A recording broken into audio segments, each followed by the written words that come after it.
Namaskar, a very warm welcome to Devakshar. How to Overcome Mental Tension by Swami Gokulanadaji Maharaj. We will continue with this book. So far, Maharaj had explained that religion also is a trigger for tension. Today, he will explain how the essence of religion works. Maharaj says, to get to the essence of religious lessons, we should understand that religion does not teach us to suppress our desires. Religion, which tells us to suppress desires, is not true religion. He continues, I would like to tell you of an incident in which a similar problem was presented to Sri Ramakrishna by one of his direct disciples, Hari Maharaj, later Swami Turiyanandaji. It occurred before Hari Maharaj became a full-fledged monk. He had just started visiting Sri Ramakrishna in the Dakshineshwar Kali temple near Calcutta. As a young man, Hari Maharaj was at that time subject to severe mental tension. It is a sign of greatness of this monk that he was frank and open. Though he had accepted Sri Ramakrishna as his master, he was up against tremendous mental struggle. His biological urge was powerful. Therefore, he went to Sri Ramakrishna and asked him, Sir, how can I get rid of lust? In this way, without attempting to suppress his feelings, Hari Maharaj confessed to his master frankly. He wanted to realize God, but the struggle within him prevented him from making progress. He was filled with lustful thoughts, his flesh dominated over his spirit, and he was at a loss to know what to do. Sri Ramakrishna heard his question and replied, It does not go. It is better you give it a different direction. Sri Ramakrishna explained that lust does not leave the flesh till one realizes God. The aspirant has to find an alternate channel to recycle it. In this context, we are reminded of Swami Vivekanandaji's injunctions. Swami Vivekanandaji, the sixth president of the Ramakrishna order, was a great mystic who realized God. In his book, Paramath Prasang, or Towards the Goal Supreme, he said that there is no other enemy so formidable and unconquerable as this enemy of lust or kama, desire of the flesh. Lust is therefore inevitable, as it is impossible to wipe out the desires of the flesh completely. But the corrective to this is to give a Godward direction to lust. When we feel desire, we should desire to seek the sweet company of the Lord. If we want to be angry with Him and say, Why don't you reveal yourself to me? Let us take Sri Ramakrishna as our model in this matter.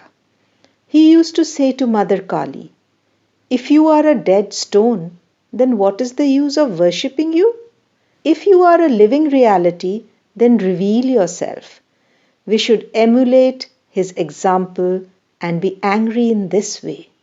This would be akin to giving a different direction to a lustful nature because it is not possible to obliterate it completely. Psychologists too never ask us to suppress our desires.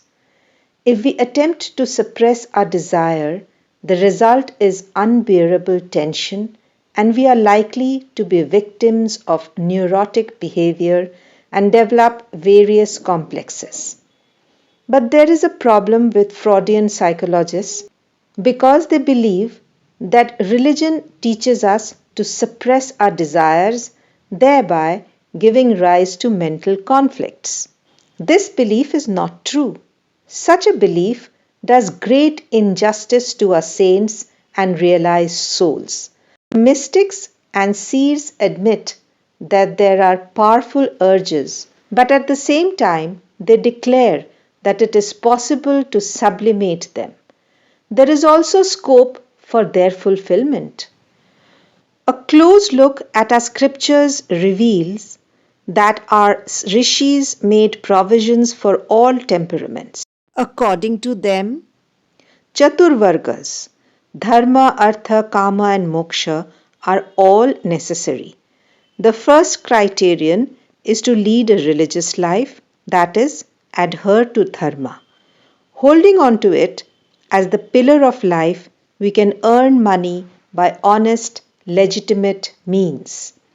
They have also not denied Kama, sexual urges. If we have lustful desires, it is better to fulfill them.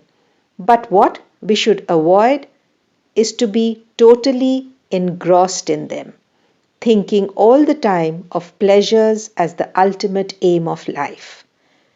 Desire can be fulfilled, but it should be done with some amount of self restraint. Once we practice discipline in this manner, we shall outgrow this stage and then the aim will be to attain moksha. It is evident that our rishis, as our modern psychologists, made provisions for the existence and expression of desires. But for the former, it was only a means and not an end. That means we are to sublimate all our baser urges and desires and not suppress them.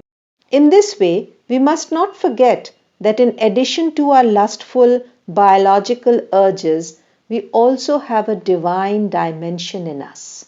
If we make life revolve around the former, we become no better than animals.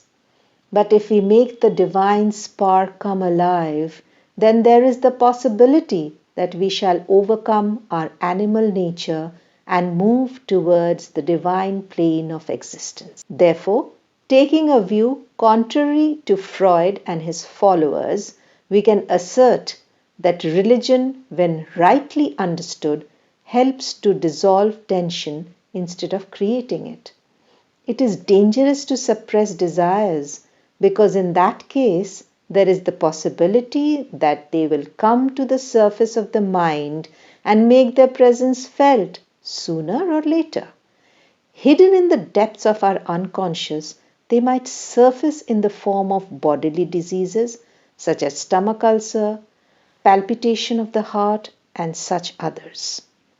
Thus, it is essential to emphasize that if religion is properly understood, it will strike at the very root of tension.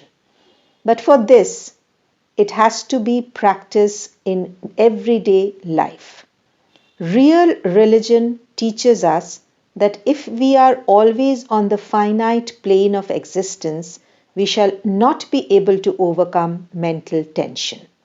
It also tells us that the pursuit of pleasure cannot be the be all and end all of life. A certain amount of mundane pleasure is necessary, but we have to go beyond that. Pleasure should not be mistaken as the ultimate aim of life. The lesson is that we should be able to sublimate these lower desires and make it subordinate to the ultimate desire, meaning the desire to realize the divinity within us. We should know that there is a dimension above the animal level, and this dimension should be manifested through self-effort. If the gross pleasures of the body are made the primary objective of life, there is bound to be tension. This is so because such desires stimulate the mind to go for more and more, which in turn causes mental conflict and tension. Of course, religion can also be wrongly perceived and the result is tension. There are some unwise religious teachers who enormously emphasize the sense of imperfection, guilt, and sin in the human makeup. They put this in such exaggerated terms that if we follow their teachings, we are sure to end up with mental disturbances. What we require is genuine religious tenets preached by a competent teacher who can show us the positive side of religion. In this connection, what Sri Ramakrishna said is very significant.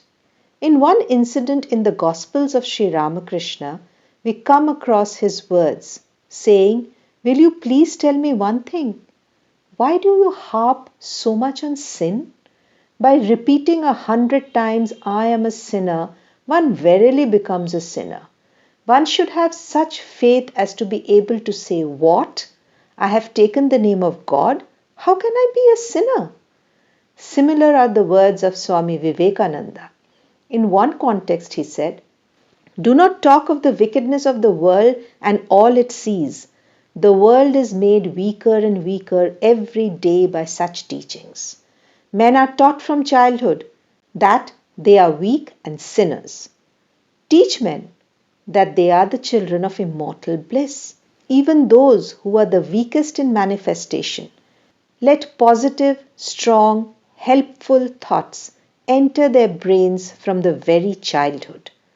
Let your lives open to those thoughts and not to weakening and paralyzing ones."